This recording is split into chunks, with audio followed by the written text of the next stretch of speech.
Good afternoon. It's Pastor Clark. I just thought I'd put up another quick video on my tip site and so forth and so on about just little tips and that things that I've been knowing over the years.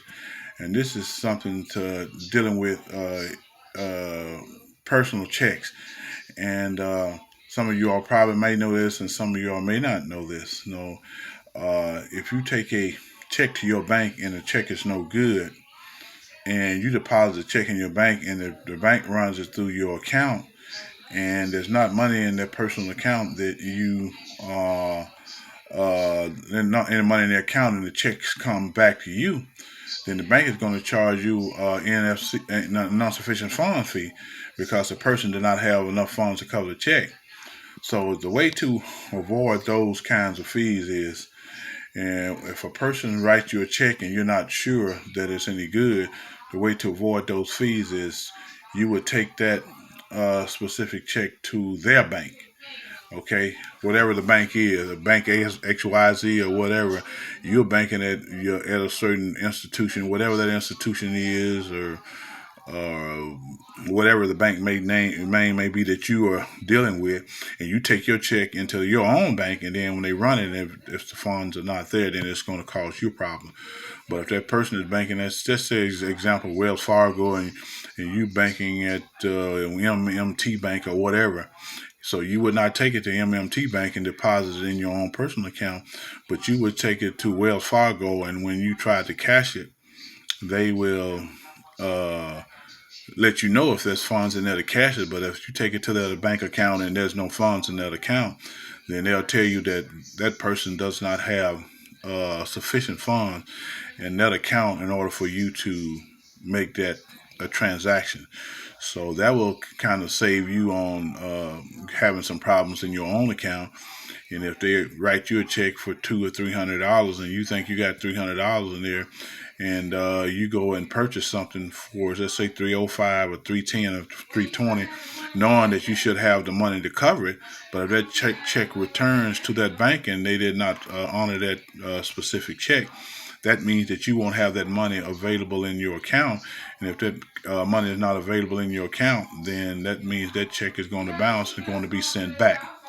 So I was thinking about that, and I had a little time, and I said, well, let me just add that little tip to some younger people that may not know about this specific thing, or keep from them having a whole lot of extra charges on something that they may not know about.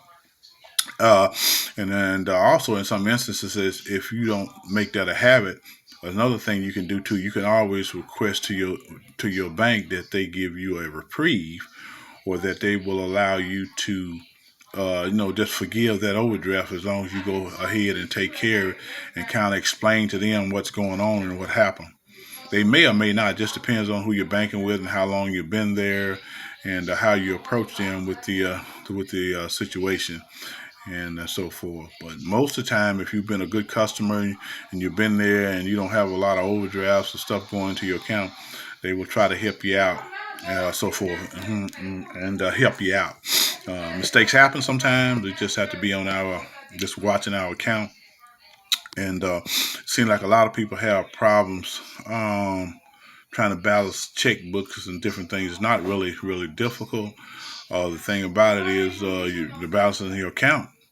And if you are going to your account and then you draw X amount of dollars out of your account, then you have to go to your ledger or whatever and make sure you subtract that amount of money. I think some people just don't understand. They may look in their account and see they got $1,000 and thinking, well, I got $1,000. Well, if you have written a check for $500, you don't have $1,000. You only have $500 left in that account, and it just hadn't cleared the bank. So you go look at what this says in the account, and you say, "Oh, I got a no." You know you don't. No, you don't have that. So what you should do is when you write that check or whatever, you go ahead and minus that money out of your account. Even though it looks like you have that amount of money in your account, you really don't have it, because you already written a check against the amount that is shown in the account. The money just hadn't cleared from the account. So if you look like you have 1,000, you go spend 1,000, then you're going to be a negative 500 in the hole, because the other check hadn't cleared, and once it clears, it's going to rectify itself and say what you actually have, and then you'll be in trouble in the hole. Then your overdraft fees and so forth and so on. So when dealing with finances, you just have to be precise and know what you're doing, know what you have in there, know what's coming out, what has come out, and then you go forward from there. Is it okay? Well, I just want to leave that tip for the day for you, and I hope that it helps you along the way, and just with some with your finances, and just one little thing that you can be aware of when you're trying to manage your finances. Okay, and God bless you. I hope you have a blessed afternoon, and let me know what you think. All right, that's all I have for now. God bless you.